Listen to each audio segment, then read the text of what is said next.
Disney Infinity. What a weirdly ambitious game it was. I thought it was the coolest as a kid, but I haven't looked back on it since 2014. I remember liking the game a lot, so why don't I ever go back to it? So I thought, why not? Today I'm going to be doing a retrospect sort of review of Disney Infinity as a whole. And it's going to be a long one, so I would recommend getting something to eat while watching the video. Anyways, I'll start off with the first game.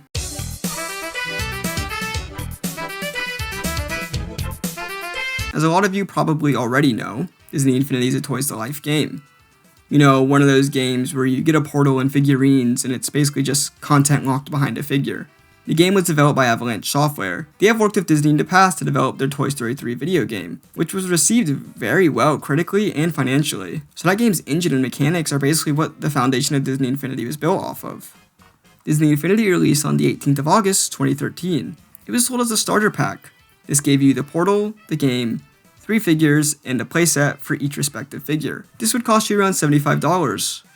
Stuff that you would buy separately or playset packs, these cost $35 and would get you 1 or 2 characters and a respective playset. Characters by themselves would cost $13 for 1 or $30 for 3, but this was the most expensive Toys to Life game at the time. For a single Skylander, it would cost $7. A lot of people weren't too happy about this, but the last thing sold on shelves were Power Discs. These would cost $5 and each pack gives you a random assortment of 2. Jesus, that is awful. $5 for 2 of them, and they're completely randomized so you could get duplicates? That is just awful. And I haven't even told you what Power Discs do yet. Just trust me, they're not $5 worth of content. These prices, I guess, all seem fine. I could understand now as a kid why you only got 1.0 and 2 extra characters.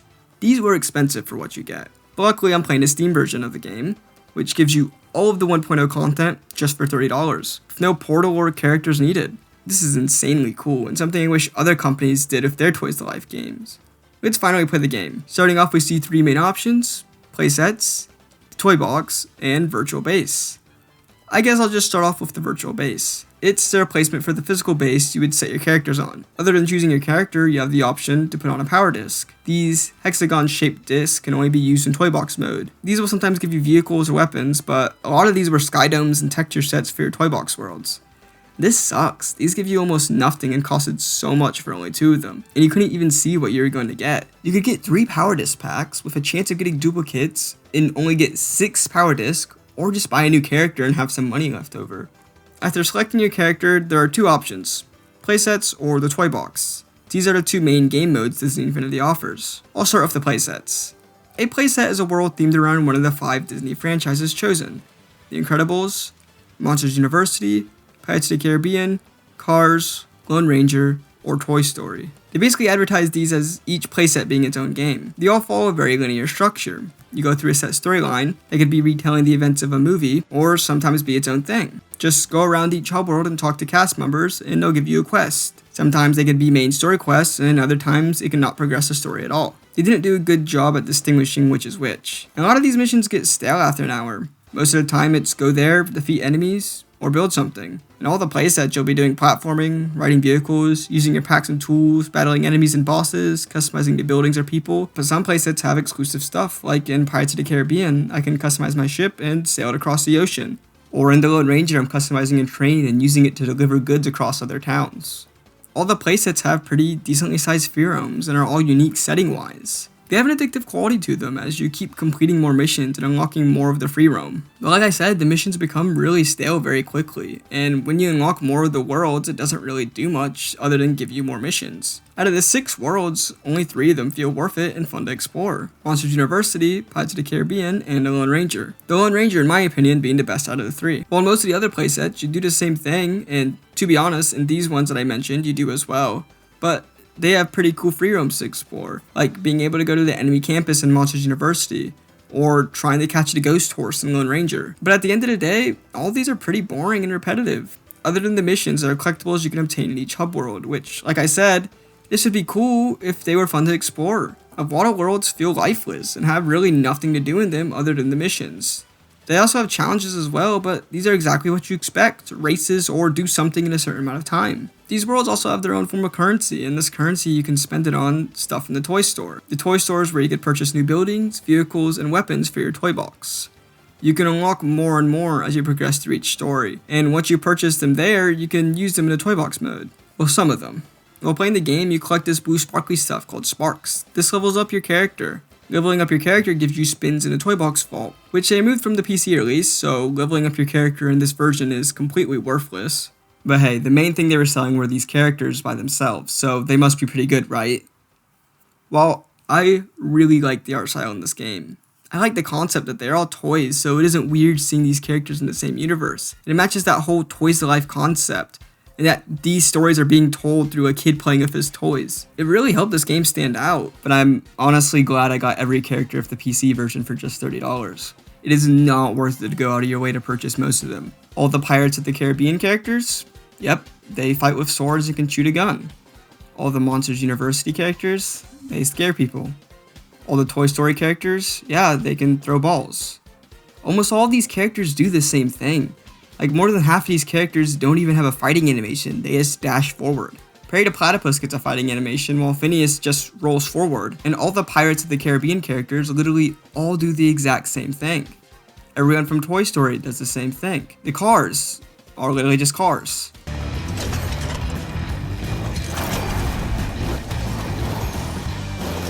Like, I guess Wreck-It Ralph and Penelope are kinda cool, but the main standouts here are the Incredibles. They all have their own fighting animations and superpowers, like being able to use super speed as dash and carry people and throw them as Syndrome. It's really cool and a lot of fun, but you'd originally have to buy all these characters for $13 to $30, and almost all of them are not worth buying. It's just kind of lame when the whole main gimmick of this game was to go out and buy these cool figures when none of them are unique in any way. I would have been so mad to go buy Davy Jones and figure out he does the exact same thing as Jack Sparrow. These characters are the main appeal of this game, so why are none of them unique? And don't worry, if you're tired of how some of the characters normally look, you can get crystal versions of them. The only advantage they have is leveling up faster. The enemies in this game are also lame. Of course, they get harder and harder as the game progresses, but they just fight you and are there to make missions seem a lot deeper than what they are. Throughout different playsets, enemies all do the same thing, they just are designed differently. They advertise the playsets as being the meat of the game, even signing on different studios to develop different playsets. But they all get really stale after an hour of playing, and once you've played one, you won't be getting much variety from any of the other ones. They wanted each one to have a huge open world, but the open worlds are boring and feel lifeless. While it's cool that each one has a unique setting, all of them have nothing to do with them. You won't find anything cool while exploring. The customization and toys you unlock while playing them don't feel like rewards and don't give me enough incentive to keep playing. One of the worst parts about this game mode is how it was sold. You see, you can't cross these characters over in playset mode. A character from The Incredibles can only play in The Incredibles playset. In the starter kit, you get Jack Sparrow, Sully, and Mr. Incredible, in all 3 of their respective playsets. But I grew up in a big family, so single player games are practically unheard of. We never got to experience any of the playsets together, which is a real shame because these would have been a lot of fun with another person. But how is a kid supposed to explain to their parent that they can't play the new game they just got because they need more characters? They could have at least packed in one character of the same franchise. It left a lot of normal consumers out from actually playing any of the playsets. Critics really did not like the playset mode in general. Well, I don't see it as bad, and I really like the concept. I would much rather them have focus on quality over quantity. Instead of saying you have 6 original full-fledged games, you could have made 3 really good games, and fixed a lot of the repetition. Not to mention this game doesn't really feel like a celebration of Disney. A lot of its rosters from Pixar or stuff that we're releasing at the time. Or a lot of characters feel like they're just trying to advertise a new movie releasing. Like, we don't get Sully because of Monsters Inc., we have them because of the newly released film, Monsters University. They're just a huge lack of iconic Disney characters. Like, we don't even have a basic-ass Mickey Mouse. How can you make a game that's supposed to celebrate all things Disney without having Mickey Mouse? He's literally the mascot. We haven't even talked about the second and more well-known mode, Toy Box mode. Now, this is the mode everyone was talking about, and the critics really loved it. You can create your own world and do literally whatever you want with them. And when you unlock stuff in the playsets, you can use them in the toy box, like enemies and vehicles. Toy box mode is just a sandbox, and you can be any character you want and do what you want with it, which made you feel like a kid playing with actual toys making their own adventure. But, I don't know, it's hard for me to have fun with this mode now. Me personally, I've never really enjoyed making my own games, so the most I ever did with this mode was place enemies and fight them. So thank God you can download and save other people's worlds. I have so many memories of downloading different worlds and playing them with my brothers. Shame you can't do it anymore, but it's cool seeing what people can create. But you don't get everything in the toy box. A lot of it is locked behind the toy box vault. Like I mentioned, you'd get vault spins by leveling up a character. A lot of people were so mad that they just wanted to create something after watching a YouTube tutorial on how to, but they don't have a certain toys, so they have to try and unlock it from a roulette machine. So say if you only have 3 characters, you have 45 spins if you get them all to max level, which takes a long time, by the way. That is a really lame way to try and encourage people to buy more characters. It's a toy box mode. You're supposed to be able to use whatever you want. But if you wanted to unlock everything in the toy box and only use the 3 original characters, you can't. That's impossible. I know, like me, you probably hate having to spin for toy pieces. Why do we have to gamble for a piece of toy that we want? Just let us buy it. There are children playing this game, and you're giving them basically a slot machine. Bad idea, and it sucks. Thankfully, they removed this on the PC version. Disney Infinity 1.0, I remember being huge for a little bit in my childhood. But after about 2 months, I was done with it. The game never felt like it had enough content to keep me interested. While there's a lot here, it's all confused on what it's supposed to be. It makes me feel like they really want to stand out and show Skylanders they mean business and will have so much content in their game. But because of that, a lot of the content just gets boring after experiencing it for an hour. But I like 1.0. Well, yes, because it built the foundation of what's to come, but coming back to it these days is hard. I never see myself wanting to replay this game like I do with my other games from my childhood. Before I move on to Disney Infinity 2.0, I want to go on a short little intermission to talk about the mobile release.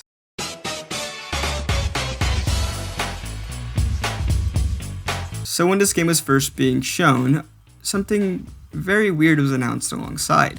After the launch of the main game, Disney Infinity will be getting 2 free mobile apps. These will go hand in hand with the game. The first one was Disney Infinity Action. It's just a make your own movie kind of app. There's not really a whole lot to it, and I can't even download it. I didn't even know it released until doing research for this video. But the next app was big. It was called Toy Box. It lets you play the Toy Box mode in its entirety. This was amazing, and where most of my memories from Disney Infinity lies. You can make a world on your Xbox 360 and play it on your phone or vice versa. There is no restrictions on platforms. You can make a world on any system and play it on any system. This was all done by having a Disney account. All the worlds would save and transfer through the cloud, so even when creating worlds, it wouldn't fill up the storage on your console or phone. This mode even had multiplayer, and it didn't require carrying a portal around with you. Instead, you could buy characters for $2 or buy them in bundles for cheaper, which is an insane deal. They'd give you 3 characters you can use on our trial for 3 days, and they would rotate, giving you time to use tons of characters for free. If you already owned the physical versions of these characters, they would come with a card that had a code on it that you could put into the mobile game. Sure, you're missing out on the playsets, but you have tons of games made by others that you can download and save. And with how cheap everything is and being able to upgrade your characters using Sparks on this version as well, it was an insane deal. The mobile version did insanely well. It even got some characters way earlier than the main game, like the Tron characters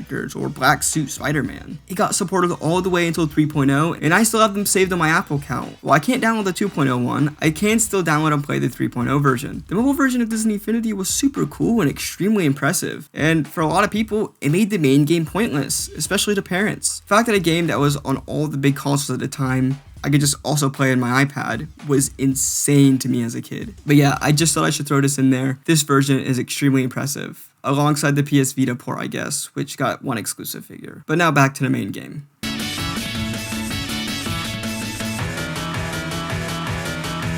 So in a little over a year, Disney Infinity was already releasing its follow-up. It is being called Disney Infinity 2.0. What was different about the formula to warrant it being a new game? Well, they introduced Marvel characters. This game was mostly an updated roster with new playsets, some new toy box features, and that's it. At least the starter pack this time came with 3 characters that could all play in the same playset. We got Iron Man, Thor, and Black Widow. I'm glad they included 2 flying characters because you already know kids would be fighting over who got to be the flying character. There was also a second starter pack to release. This one was called the Toy Box Starter Pack. It gave you Merida and Stitch and 2 Toy Box games. It was $60. At least they have an option for the people who only want to play Toy Box mode. Also being released were the circular discs. They would go under your character. They could provide stat boosts, change your costume, summon another character to help aid you in battle, or trigger an event that damages enemies. These were unfortunately sold in the same blind bag way like 1.0, but marketing wise, everything's the same. For some reason I have one of the ads burnt into my brain. It was that one of all the Marvel characters walking with the song Walk This Way playing.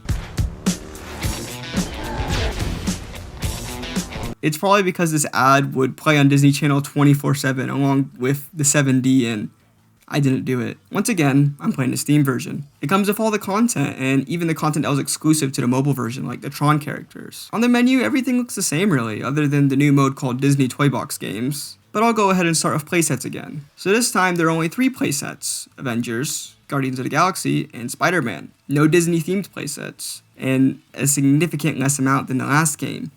You can't even play the 1.0 playsets in this game, which is a real shame. But hopefully, since there are only 3 this time, it means the playsets will be even better, right? Okay, so the Avengers one is just New York, Guardians of the Galaxy is just a space city, and Spider-Man is just New York, but in another area.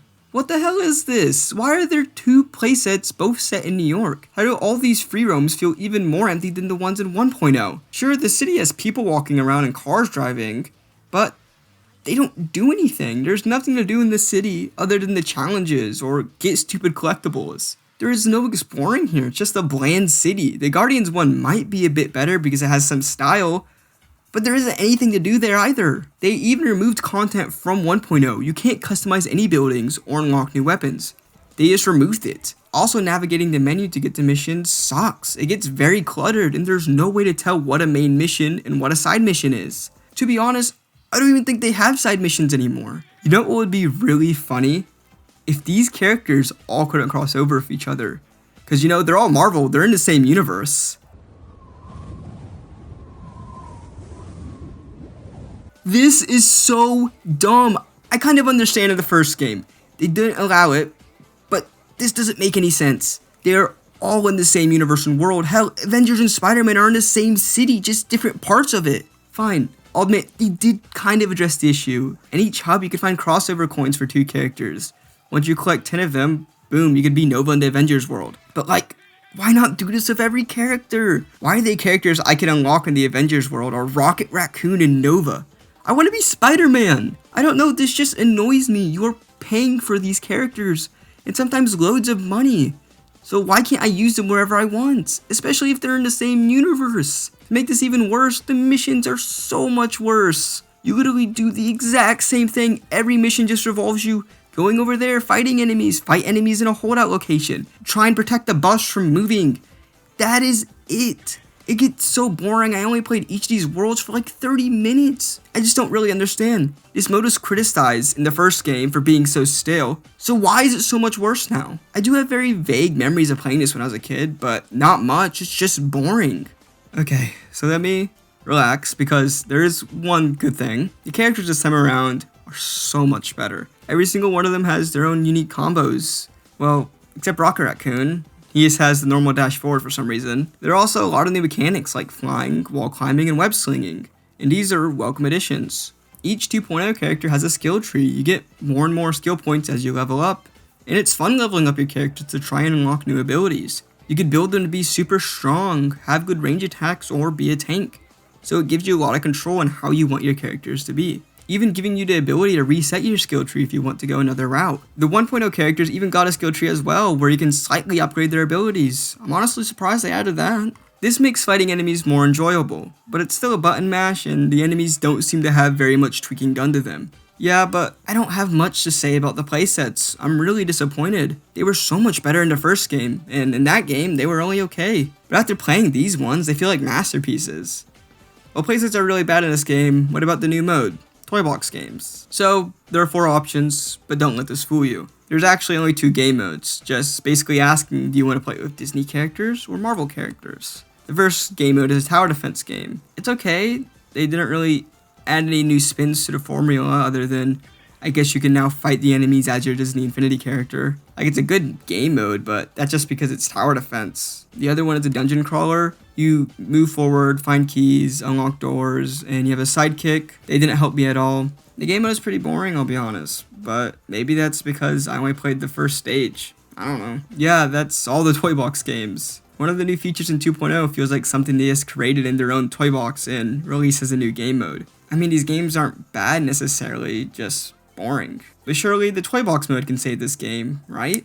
Well, kinda. Toy Box mode had improved controls. Obviously, you can create and add more stuff in it, but that's it. Like, I'm not going to track down every new toy that was added, but they did add a cool new thing called My Interior. It's a house interior that you can completely customize as your own. I loved this as a kid. I would spend hours basically making my dream house, or just messing around with my brothers. It's a very random feature and not the first thing I would think of if I was trying to improve the toy box, but hey, I enjoyed it as a kid. Do I enjoy it now? It's okay. I don't know, I just don't really have a niche to customize a house. If I wanted to do that, I could just rearrange the furniture in my bedroom. While I do think this is a good feature and thing to have, it's definitely not enough to warrant a whole new $75 game release. So I have basically talked about all the new features in 2.0. Yeah, it really blows. They removed a lot of the content or just downright made it worse. And for the new stuff they do have, did not warrant having people buy a whole new disc or starter pack for it. It still doesn't feel like a celebration of Disney, especially since all the new Disney reps are still nothing that recognizable. I guess Aladdin's here, which I do appreciate. The playsets still aren't worth it, and I see more value of just getting this game on mobile devices for free, where you can buy the characters for far cheaper and experience all the content except for playsets. I think the developers noticed this. The Tron characters were leaked, but never came to the console version. They were exclusive on mobile for all of 2.0's life. And again, I have far more memories for the mobile port than the console version of this game. 2.0 was a huge step in the wrong direction. Sure, being able to play as superheroes is cool, but you made people buy a whole new game with little extra content all for that. Well, now it's time to talk about the last game in the series, Disney Infinity 3.0.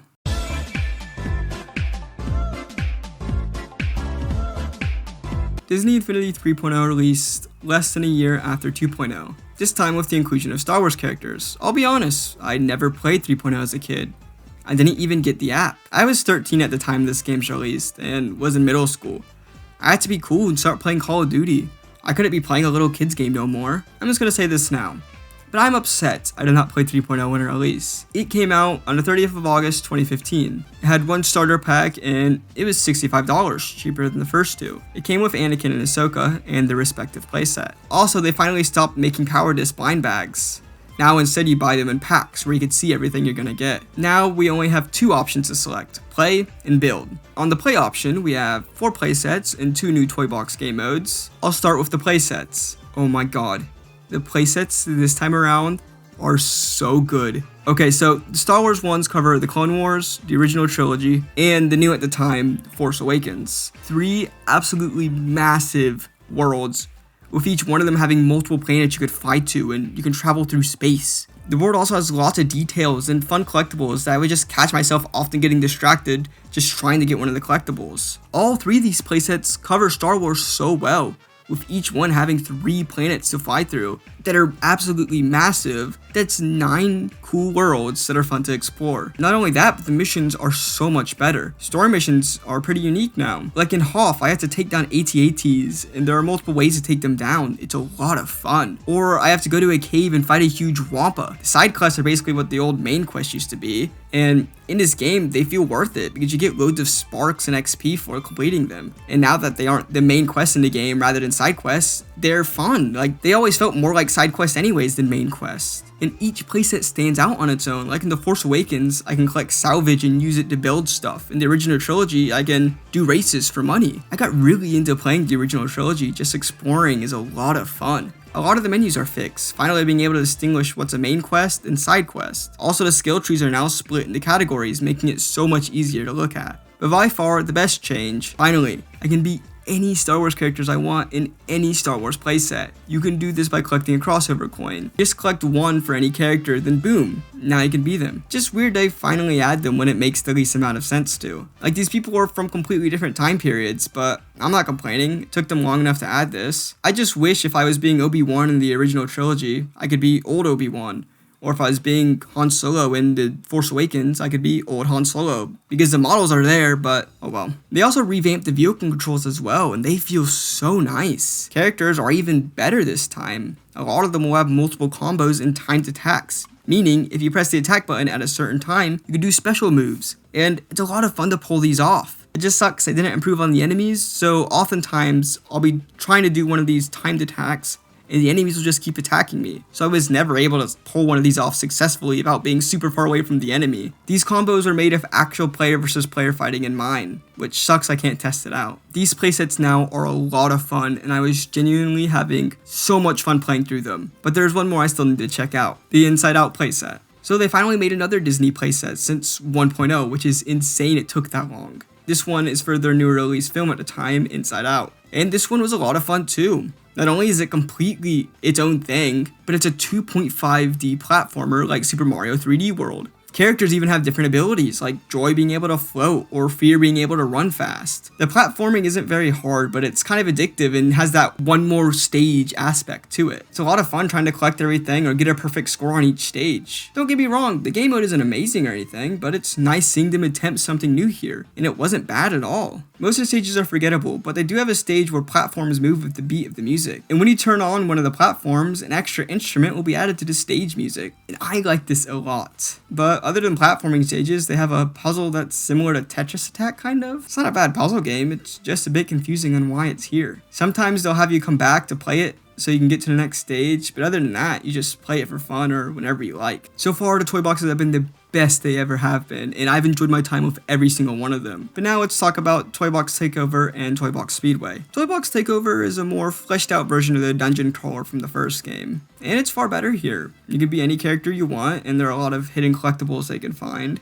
It's decently hard at times. Some stages have you being chased by this black hole thing that'll kill anything, even you, in one hit just by touching it. They also have boss fights, which can be kind of challenging at times. The mode does get a bit boring after some time, but I'm glad it's here, it's more content. Toy Box Speedway is a racing mode, and it's a lot of fun. They have tons of pre-made courses and Grand Prix in battle mode, which is kind of like Mario Kart, but who cares, it's awesome. You could be any Disney Infinity character and choose from tons of different vehicles. It feels like they just kind of wanted to flex their new and improved driving mechanics, and good for them. So yeah, the Toy Box game modes are pretty well made, and I don't have any complaints. 3.0 is shaping out to be a really good game. We even finally got some good Disney reps like Mickey Mouse and Milan. I'm not sure what to talk about when it comes to the toy box. It's the same really, just more toys and more things to customize and such. But if you're a fan of Disney Infinity, you probably know where this is going. As I mentioned before, I am playing the PC version of 3.0, which is an extremely great port, at least for 1.0 and 2.0, but the 3.0 version is missing tons of content that the console version got. This is the Finding Dory playset and characters, new Marvel characters, and a whole new Marvel themed battle mode, Alice in Wonderland figures, and the single Jungle Book character, which is insane to me that they left that much content out from the PC version. It sucks because the Finding Dory playset looked pretty promising and looks like a lot of fun. So does Marvel Battlegrounds. They even gave Rocket Raccoon a fighting animation exclusive to that mode. Modders have brought a lot of this stuff back, but they're buggy and I didn't mod my game. So that's basically all the content covered for 3.0 and I'm pretty pleased. 3.0 is the best Disney Infinity has ever been. It is definitely the best in the series, and I'm upset I didn't play this one as a kid after 2.0 left such a bad taste in my mouth. And what makes me feel even worse about not buying this game was a lot of the content that was finished or super close to being finished never saw the light of day. In early 2016, out of nowhere, Disney shut down Disney Interactive Studios and took Avalanche Software with them. Just canceled everything Disney Infinity related. I'm happy to say though, Avalanche Software made it out alive and are developing the new Hogwarts video game that looks pretty interesting. Not gonna speculate why Disney pulled the plug in this game after having tons of content that was planning on release and a lot of content ready to release as well. They should have waited so the developers got to see all the stuff they worked on actually go through, but it's unfortunately not that easy. They had pretty big plans for the future of this franchise, though they even opted to keep updating the game in 2016 so they can just have 4.0 release in 2017. Now I'm going to list all the content that was supposed to release for 3.0. A Moana playset and figures were going to release. We even have quite a bit of gameplay for it. It apparently was super close to being finished. A Star Wars Rogue One playset and figures were also going to release. A lot of their assets are actually found in the game files. So this was one of the last characters I worked on before they shut it down. Yeah. Super fun. There was a Peter Pan figure that started production, and there are some real figures out in the wild. They sell for tons of money though, and plus they don't work because the game was never updated to support him. But modders have kind of been able to put him back in the game. Also, Doctor Strange and Spider-Gwen figures, and there was these new 12-inch figures. The 12-inch figures were supposed to be really detailed, revamped figures of characters already in the game. It's even rumored they asked Hasbro when it came to making the figurines. There isn't much known about them other than they were going to be $45 and have new abilities and such. Also glow when you put them on the base plate. And that's most of the unreleased content we know of. A lot of this was proven by a lot of assets being found in the game's files. It's sad a lot of this was finished or close to being finished and the devs didn't get to release what they were working on. But at least Disney Infinity was a great game and the game went out on a high note.